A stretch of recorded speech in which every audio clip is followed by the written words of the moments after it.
Welcome to Baseball Insiders. It's a Wednesday. Roman Anthony is a Red Sox for the next 8 years, pending physical. We have plenty to talk about. Trade deadline regrets we may already have. The futures of Devin Williams and Kyle Schwarber and the postseason race. And here to talk through it all with me is Fansided's MLB insider Robert Murray. We'll be talking you through a bit of a schedule update, and we'll see you in the Discord between shows. Robert, how you doing? I'm great, man. It's good to be here. Lots happening in baseball already this morning with Roman Anthony's extension. We'll dive into that here in a little bit. But yeah, freaking crazy. It's good to be back here in Arizona after a few days in Chicago. Have caught up on sleep for sure. Feel like a much more normal and actual a human being again. So that's nice. But good to be here. How are we doing, Adam Weinrib? Happy hump day. Happy hump day. We are alive. Yeah, there is nothing like getting a little rest in your own bed. Finally starting to breathe again. We did 2 great shows in Chicago at the National. Thank you to the National for having us. That was amazing. And of course, we have already learned a lot about trade deadline deals that we liked and appraised differently back on Saturday. You laughed at me for my Saturday take of Phillies over Red Sox in the World Series. And all of a sudden, here we are. Roman Anthony's extended. Every key Red Sox is extended, basically. Marcelo Meyer, jealous of the extension brigade. He probably gets one this offseason, too. They have won 7 in a row after winning 10 in a row just before the All-Star break. They never lose. Nothing bad has ever happened to them. And we will talk about all that and more on the show. I think Red Sox fans who criticize the front office this offseason, the Devers trade, and last offseason, you're allowed to change your mind. I will allow everyone the grace of changing their mind, but perhaps they had a plan all along. Seems like they might have. You can join us in the Discord, as I mentioned earlier. That is where you can ask Robert and I questions between shows. All you have to do is hit that join button and become a member at either the Rumor Mill tier or the All-Star tier, and you can get your questions prioritized in this chat if you show up as an All-Star. We would love to have you. We're going to be making a schedule shift to 1 show per week until things really go crazy again as the postseason and offseason approaches. This is going to be an all Red Sox fan show. I can already tell. So, and we also got Chris Rordink, who is a buddy of mine from Sheboygan. So he's a Brewer fan. So we got at least one Brewer fan in the show. So that's good. Good. Yeah, don't run, Yankees. Don't run. Don't run from what? You are ahead of us. There's no running left to be done. The Red Sox are ahead of the New York Yankees in the standings. Yankees lose every single game. So we'll talk about them in a bit as well because, total mess. And you wonder if anyone's on the hot seat. You got to wonder. But yes, 1 show per week until things go truly nuclear. Although, again, you never know. Roman Anthony extension happens out of nowhere on a Wednesday. There may be more news on random days. We might have to hop on, but 3 o'clock Eastern time on Wednesdays from this point forward until we get closer to the postseason and offseason. We thank everyone for following along with us during the trade deadline. We thank everyone for hanging out with us and subscribing to the Moonshot, our weekly baseball email newsletter that goes right to your inbox with the latest from Robert and the rest of the team. We thank everyone for reading the Baseball Insiders feed on fansided.com/baseball-insiders. We thank everyone for joining the show and listening to the podcast. Let's get into it. The Roman Anthony extension is here. This one comes out of seemingly nowhere. We're almost 48 hours removed from Roman Anthony getting scratched from a game like 20 minutes before it started. Turned out to be a minor back injury. Every Red Sox fan terrified. Now he's a Red Sox for the next 8 years, $130 million baseline. This buys out either 3 or 4 years of free agency, depending on whether he wins the Rookie of the Year this year, which I don't think he will because you've got Nick Kurtz in the mix, but you never know. He has played like a Rookie of the Year, just doesn't quite have the base statistics, but he does have the power of being a Boston player versus a Sacramento athlete. It can get up to $230 million. That's closer to the value that is appropriate, but it's going to buy out some real control. He joins Rafaela. He joins Christian Campbell, who's at AAA, but we'll be back soon, presumably. Bayo, a lot of folks under contract, naturally has people in the comments asking about whether Alex Bregman is next. Pretty good use of the money. If you are saving money on Rafael Devers, it's a good way to get money and use it on players who are also very good. But thoughts on the extension and if there's something that comes next for the fans looking to get real greedy and go grab Alex Bregman too. Yeah, I'll actually correct something. The max value on the deal is actually $230.2 million. So add an extra 0.2 to it. I'm an idiot. So I guess that is.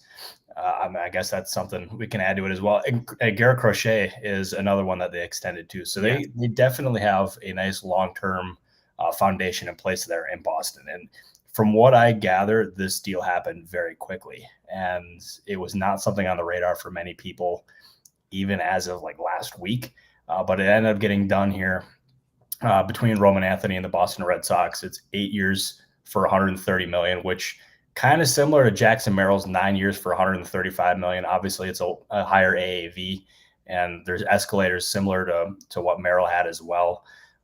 But it's a huge deal for Boston, and this is something that after they ended up trading Rafael Devers, they had plenty of money to spend both now and long term. And getting Anthony extended to this deal, it could look like a huge steal. I mean, even by the end of the season, it even kind of looks like a steal now. But he wanted the long-term security with the Red Sox. He wanted to be in Boston. He wanted to be a big part of that franchise.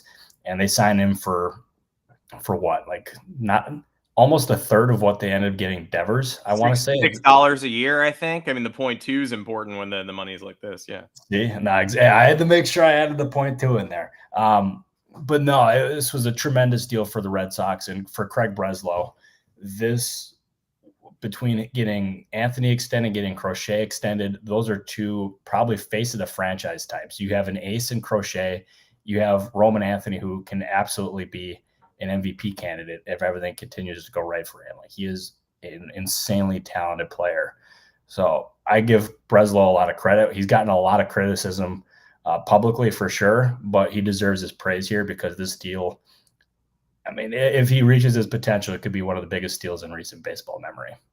Yeah, absolutely. And I think, considering the reapportioning of the money, anyone who doubted they were going to give some of that Devers money elsewhere is probably eating their words right now. You can't help but think that, not only does that make it easier to stomach the Crochet extension, the Campbell Rafael, you can lose on one of these and it doesn't really matter. I don't think they've made one yet where I'll say that's a loss. I'm not sure I understood the Rafaela move until this year, and then I very suddenly understood it.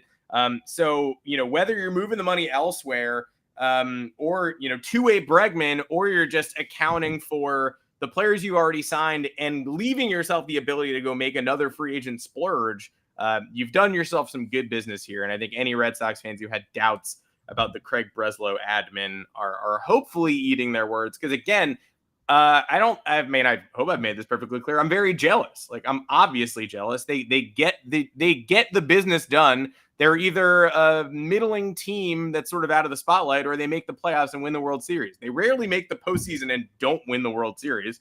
And they've got a lot of great players locked up for an extremely long time to try to go do it again. Yeah, and the one thing that actually just kind of registered to me is, so Devers' extension when he signed it was for $331 million. You have Anthony for $130 million. You have Crochet for $170 million. Yeah. And you have Rafaela for $51 million. I mean, that's slightly a little bit more than Devers, but those three extensions as compared to Devers, I mean, it's pretty clear which deals I would want more. Obviously they had to pay some of Devers' contract for sure, but shedding that contract and getting rid of Devers, and it was an important step for the Red Sox. They're not done by any means, and extending or keeping Alex Bregman in town is going to be something that is very important for them. But we got to remember that his agent is Scott Boras. Obviously, Bregman has expressed that he wants to be in Boston, or that he likes being in Boston. But Boras he always likes having his players establish their values in the open market. So that means reaching for agency. I wouldn't get your hopes up for an extension now unless Boras breaks precedent. So the Red Sox will have to compete with other teams in free agency, most likely, if Bregman opts out. So we'll see what happens there. But they clearly have money to spend after moving on from Devers. But the long-term foundation that they have there, especially with a manager in Alex Cora who is really respected, that feels like a pretty enticing case for Bregman to try to stay long-term. And what a surprise. We got a Red Sox fan being an asshole in the comments. I never said they can't stomach the money they gave to the second best pitcher in the league in Garrett Crochet. I said that the way they're thinking, it helps it make it easier to absorb the money that they paid big money to several people. You clear the Devers money, it makes it easier for them to account for the money they paid to players who are on the team currently helping them win. But I appreciate you twisting my words. Obviously, that's how Bostonians operate. I won't call it any more commenters, I promise. No, well, yeah, we don't like twisting words in a podcast here. No, But no, at no point did I say the Garrett Crochet deal was not good. I said it helped them, move the money aside, help them absorb it, not stomach it like I have to hold my nose and pay Garrett Crochet. But you hear what you want to hear, obviously. You guys get to celebrate. Yeah. All right, let's move on to a different topic. I think we should, but obviously they are set up well for the future. It's hard not to be extremely jealous of what they got going, and we will see more from that front office. I would say whether they, the Trevor Story opt out, whether they, get a deal done with Bregman before the offseason or have to compete with others, they have the financial ammo to stomach that too. So let's go back to the trade deadline a little bit, and not going to dwell on this long because if everybody watched our weekend shows in Chicago, we went over this plenty, and a lot of great content there in terms of immediate reactions and forward-thinking reactions of how we feel these teams are best set up down the stretch. Again, I noted earlier that after the Red Sox trade deadline was relatively inactive, but I liked what I saw from them so much in June, July, and early August that I still predicted my post-trade deadline World Series was Red Sox Phillies. I did have the Phillies in that matchup. I guess we'll see how that turns out. But I thought good chance of the Yankees falling out of the picture and the Red Sox. I thought it came down to Yankees and Rangers and Mariners for 2 spots. I thought the Red Sox were your cemented wild card. After watching the Yankees win 0 games after the trade deadline and look worse than ever despite building their bullpen that blew exactly 1 game and then has looked good since, but they can never line up the offense with the pitching, vice versa. One of their 3 main areas, including the defense, always seems to falter on every game. It's hard to believe in them right now. Still don't think they gave up enough of the deadline to regret what they did, but now that we're like a week out, almost 6 days, are there any trades where you're already kind of giving them the side eye going, man, I liked that last week, and now I just don't know, whether that was a smart move for now or whether that was a smart move for the future, or where are we at? Is anything striking you differently now than it did when we talked over the weekend? I would say Jake Bird being for the Yankees. I mean, obviously he was optioned to AAA, and he's been off to a really poor start in the Bronx. And he was used so much with the Rockies that you wondered if that workload would end up catching up to him before too long. And I want to say we saw Eric Boland, who he's a Yankees reporter, mention that same kind of thing on Foul Territory yesterday.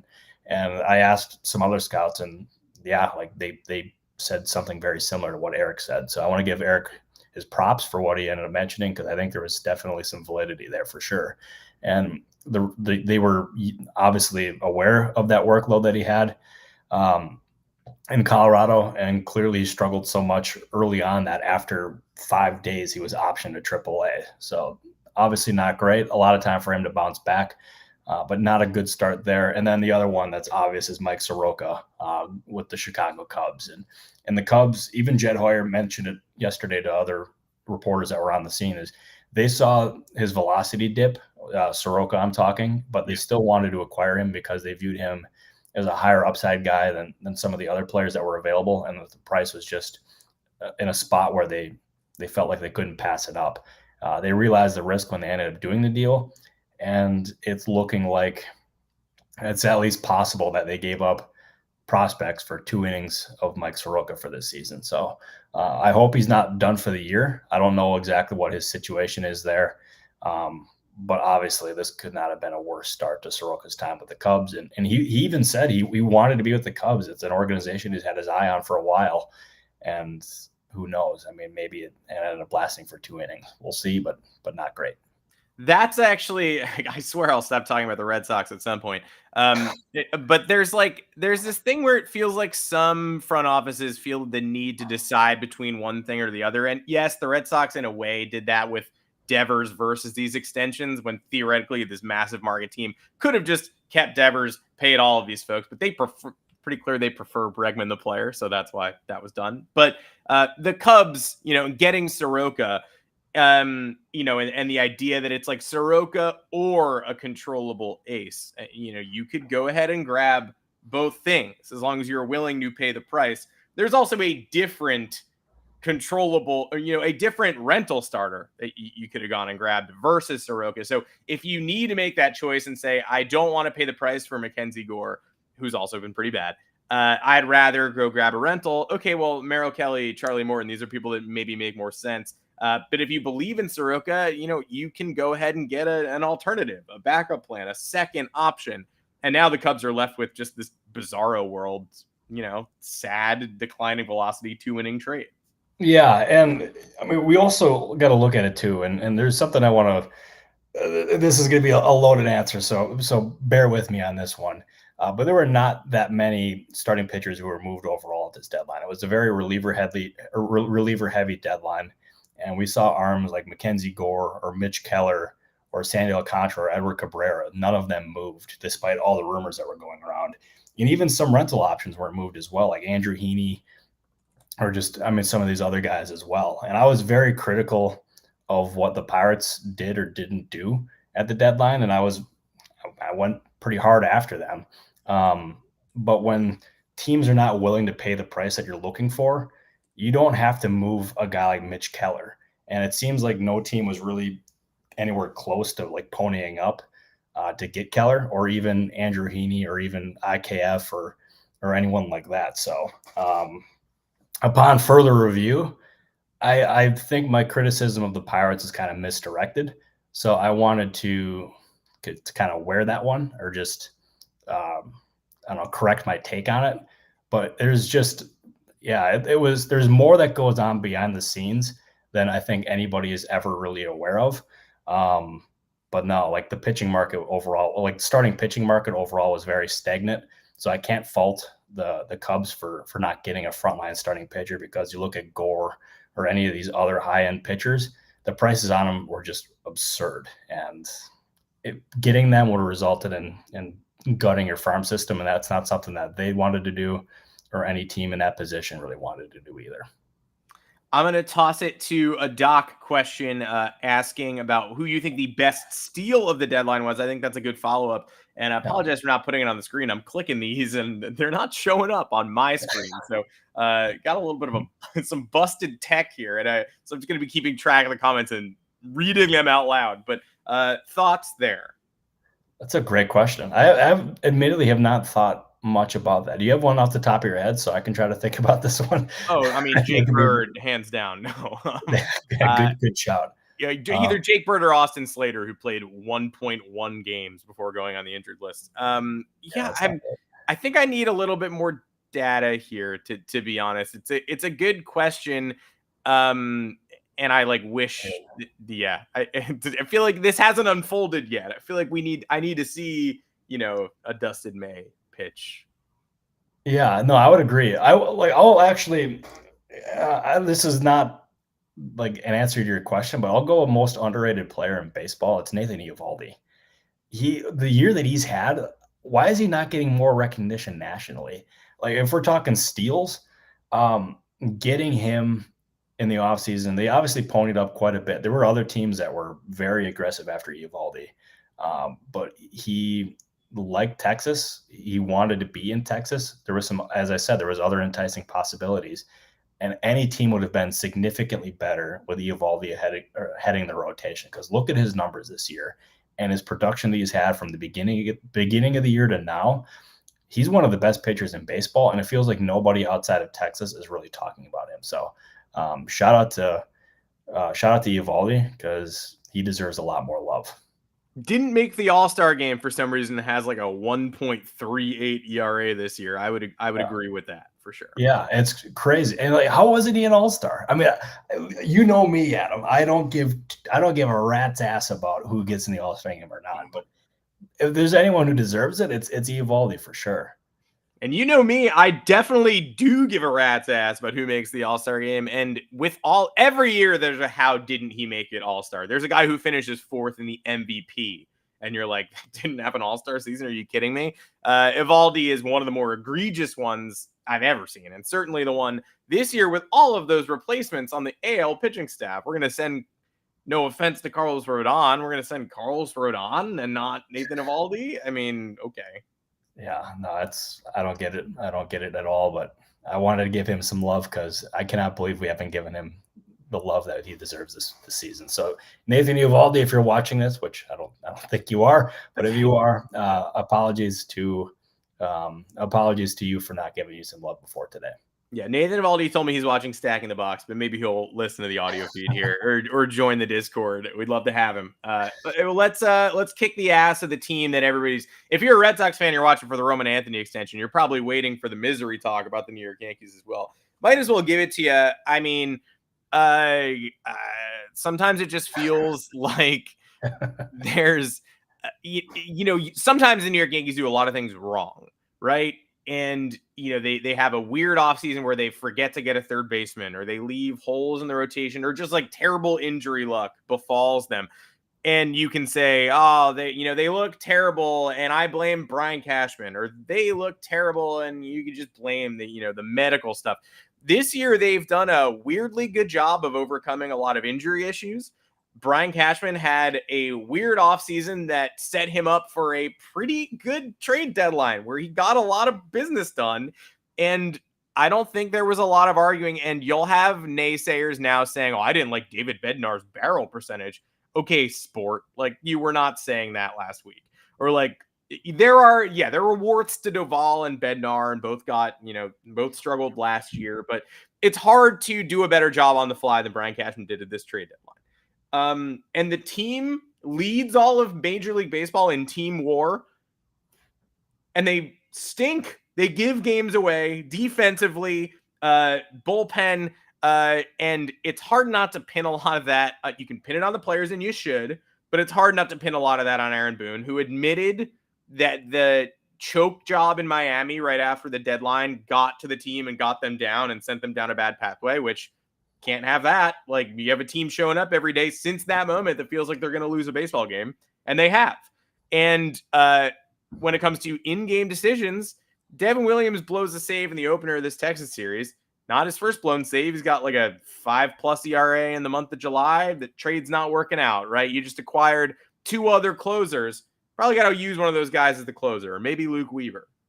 Fernando Cruz is coming back. Like, there's a lot of – that's now an active choice by the manager. And in a 0-0 game yesterday, with Mark Leiter Jr. and Tim Hill and David Bednar all available, he goes to Devin Williams again. Williams, bad defensive play by Jason Dominguez, but then walk, Rowdy Tellez 11-pitch battle, ribby single. Sorry, that's on the manager. And it's beginning to feel a little bit hot in New York, and I've never convinced myself that there's a real hot seat for Aaron Boone, because every year it feels like the team will tell you you're not seeing what you're seeing, and they'll just move on and hope that it eventually gets better. Aaron Boone has a great regular season 1 loss record, objectively true, but the team's mood is in a toilet bowl right now. Boone is making, with a deeper bullpen than he had last week, like doubly deep, is making the wrong decisions and emphasizing a guy whose value is plummeting by the day. So for the first time in like 6 years, this is a pretty thick roster that should be better than it is, and is in danger of falling out of the playoff race that it once led by 8 games on August 6th. They will be out of the playoff picture if they lose today's baseball game. So thoughts on Aaron Boone, security, and thoughts on what is going on with Devin Williams, who's looking at a 1-year deal this offseason in my estimation, but I wonder what you're thinking and seeing there. I'm getting the impression that you're not very happy with the current state of the Yankees. I mean, I'm good. I'm like, when it gets this bad, you just have to disconnect, because if you're rooting for this team to, you have to have lowered your expectations at this point. They're going on a World Series run. These guys, no, they traded for bullpen arms who will be around next year and in 2027 for good reason. Like, I like what they did. It inexplicably made them worse, which seems to keep happening. No, and I do the same thing where I disconnect. If the Eagles end up like being really bad, I just disconnect and accept reality. And it almost, I don't know, like, you can tell me if this is a bad comparison or not, but what is happening now with Aaron Boone kind of feels like a similar situation with where Doug Peterson was toward the time of like where it was ending in Philadelphia for him. And Boone is, by all accounts, to me, a good manager. He is respected. The players really like him. I think he does a good job. But it's clear something is not working for the Yankees. Like, everything that could possibly go wrong is going wrong. And he even admitted that one of the losses in Miami had a lasting effect on the clubhouse, and he's trying to get it to just shake away from the team just so they can move on from it. But it's been easier said than done. And whether it's been bullpen or offensive struggles, or it's been defensive miscues, and there's been a lot of those. A lot of things are going wrong there in New York. And you're spot on about Devin Williams. Like, he is very likely probably going to get a 1-year contract in free agency at this point. And it's disappointing because when he was traded to the Bronx, like, he was obviously viewed as a high-end dominant reliever, as he should be. He was great in Milwaukee, and it's just not been the same in New York. So they need to figure out something in the Bronx, because they're in absolute danger of falling out of this postseason race and missing the postseason altogether. And I think if that happens, then we could see some action in New York. But it's kind of, I'm in a similar boat as you, that I just couldn't picture Aaron Boone possibly being on a hot seat, just because he's such a good manager and his job has just felt safe. But the struggles this year, yeah, it feels too much for that ownership group to ignore. Yep. Heart of the matter, just impossible. And again, they've already fallen. They were, the Red Sox, they were 12 games back 2 months ago, and now they're 3 games up on them. And yeah, they've been great since July 1st, unequivocally. Can't argue with what the Red Sox have actually done on the field. But the Yankees' predictive stats and all these things that should indicate that they should be hanging right with them. Should be like, 4 or 5 games up on a red-hot Boston team, and instead they're way behind because they just, whatever they have to do to lose a baseball game, they'll do. And whenever there's a bad feeling, it lingers. I think that falls on Aaron Boone. So we'll wrap with a more positive discussion of a team that's playing much better. My predicted World Series champion Philadelphia Phillies. Kyle Schwarber MVP discussion. Like, I don't think it's going to happen. The last I checked, 10-1. We're still doing the annual Shohei Ohtani award for being Shohei Ohtani. I say that derisively. Incredibly, there's nobody quite like Shohei Ohtani, but it's pretty hard to envision him ever losing an MVP when he plays a full season at this point, given the mechanics of what he does. But in any other world, Kyle Schwarber would be right there with his 40 bombs, galvanizing Philadelphia. They don't want to see him go anywhere. But so far, not a lot of movement on that front, and they're going to have to pay a hefty price. The anti-Devin Williams, a guy who performs in October, is carrying this team right now towards a momentum-filled end of season into the postseason, and City loves him. So thoughts on Schwarber, who floated Cincinnati a little bit when talking about his upcoming free agency. Obviously, fans in Boston loved him. Wouldn't hate that reunion, I don't think, even though they've got a lot to take care of. What are your thoughts on Schwarber's market and Schwarber's fit in the city of Philadelphia? I love Kyle Schwarber. He's probably my favorite player in ball, if I'm being totally real. He hits absolute bombs. He is a great teammate. He's a great player. His home runs, I mean, they go a million miles. Like, they're just majestic home runs. And he is everything that I would want in a franchise player. And he's not going to get like a 10-year deal in free agency. Like, he's not at that point of his career. But his market is going to be very hot, and I expect the Phillies to be pretty aggressive in trying to bring him back. I think a reunion with the Boston Red Sox makes a lot of sense as well. You add that bat to that lineup. I mean, that's just a really good situation there. He can obviously hit very well in Fenway. I think it's a great fit. I don't know if they'll actually pursue him, but I absolutely believe that they should. But I doubt that he ends up winning the NL MVP this year. But I think the discussion that's worthy of being had with Schwarber is him being a Hall of Famer. And at this point, I would say yes. He is on pace for probably 500 homers in his career. And going from being he was non-tendered by the Cubs, and going from being non-tendered to being a possible Hall of Famer, he's one of the most underrated players in ball. And he absolutely deserves his recognition. He deserves every dollar he ends up getting in free agency.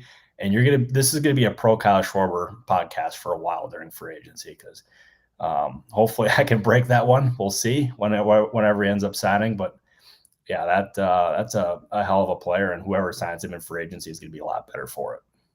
Yeah, I think it's going to be very exciting offseason for Kyle Schwarber. I don't think Philadelphia is going to let him get away that easily, but let's see how the end of the season unfolds. He could make it feel inevitable that, hey, okay, we literally cannot live without this guy. Or they could fall out of the postseason earlier than we think, feel like they need a deeper retool, and then realize they can't necessarily spend the money that they should have saved for Kyle Schwarber on Kyle Schwarber.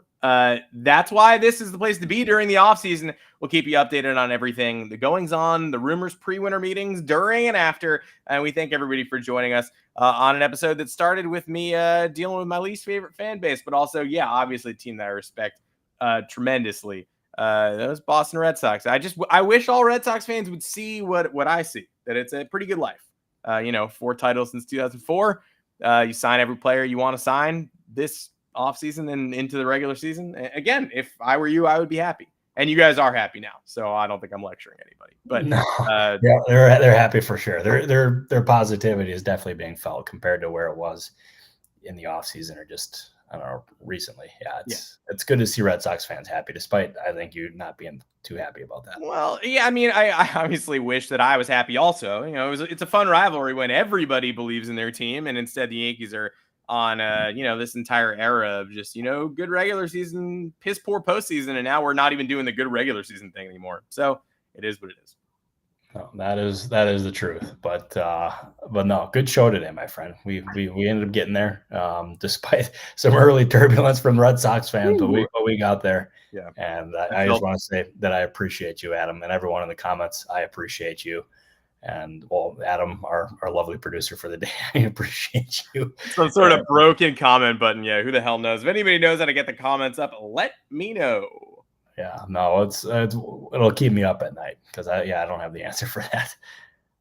Yeah, well, we appreciate everybody joining us. Thank you so much, Robert, for hanging out on the show today, and thank you, News Cycle, for giving us some news. We will see everybody again next Wednesday at 3:00 Eastern, new time. Join the channel, join the Discord, or subscribe if you haven't. Turn on your notifications so you know when we're going live.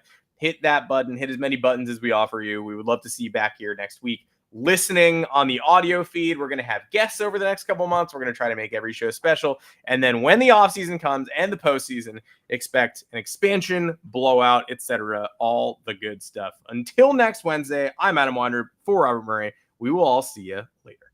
No, we will. Thank you, everybody.